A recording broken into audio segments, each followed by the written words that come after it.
Hello again and welcome as we make our way through the observance of Holy Week together. Palm Sunday or Passion Sunday, the big triumphant entry of Jesus into Jerusalem on the back of a donkey, very unexpected and very beautiful, as palm fronds were waved and raised and littered the streets, and people sang and yelled and shouted, "Hosanna, Hosanna in the highest." On Monday, we heard the story of Jesus sitting with the disciples and giving the two great commands. On Tuesday, we heard the story of Judas, the original villain, the foil to Jesus. And we heard how he was unable to forgive himself after his betrayal. Today, we hear a similar story, yet strikingly different, and that also comes from the Gospel according to Matthew in the 26th and 27th chapters. And that is the story of Peter.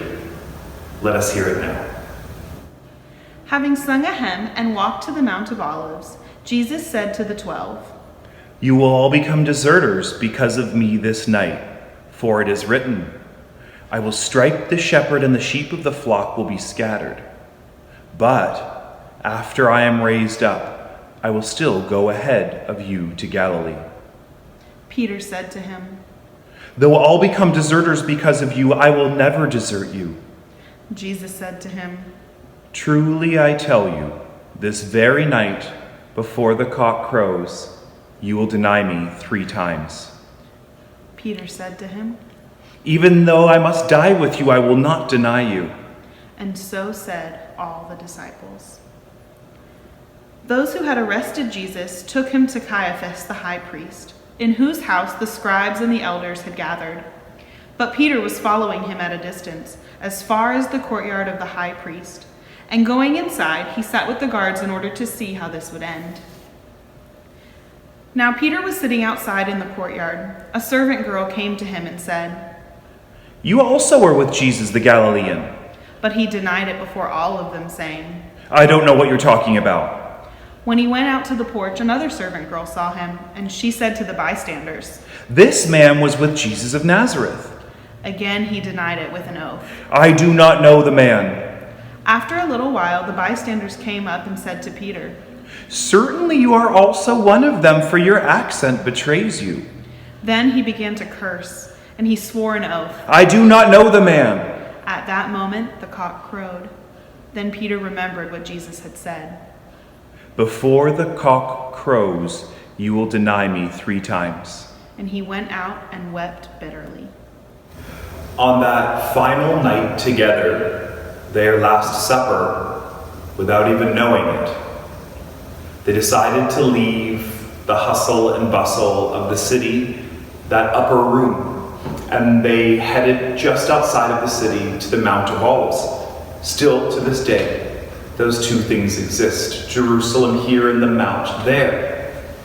They likely headed up there knowing it was one of the only places in the city that they were going to find a breeze. And they wanted to get away from the crowds and the throngs and the people that were there to celebrate the Passover. Heading up, they found themselves in a breezy spot under a starry sky. And they sat and they reclined, it says.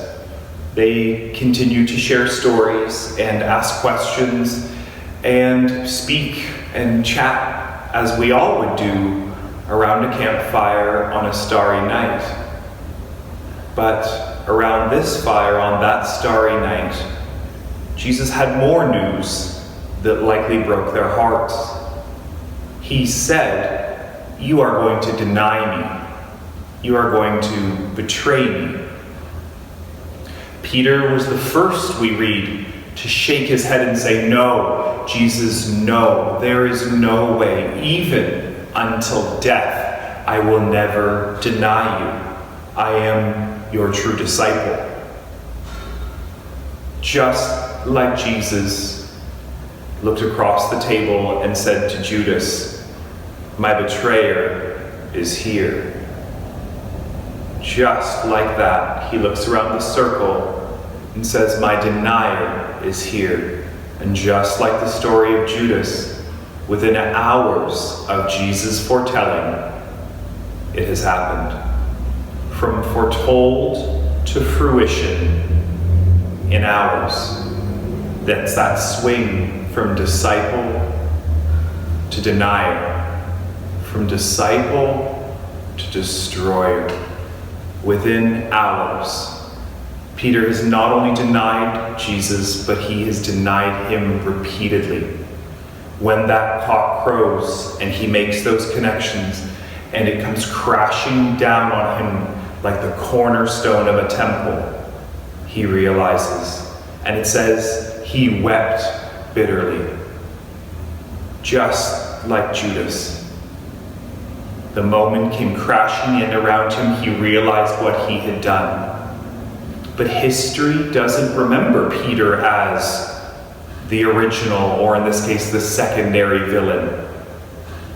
There are squares and streets and cities and basilicas named after Peter. He is Saint Peter. He is the founder of the church. He is the start of apostolic succession. He is Saint Peter.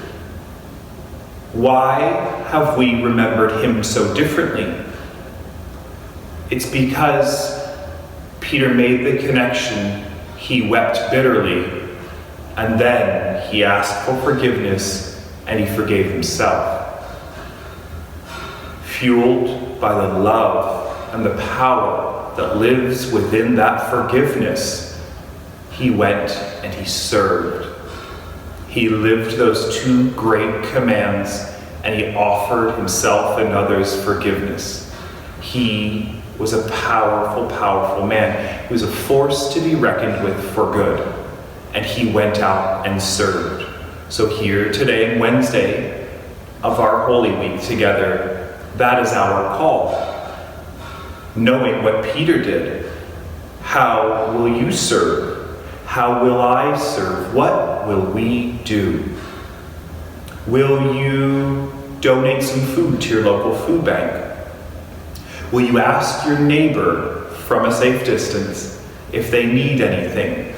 Will you connect with somebody that you haven't spoken to in ages? How will you serve? Here this Wednesday, that is the question. Peter leaves us to think, how will I serve? Go in peace and soak in the Passion.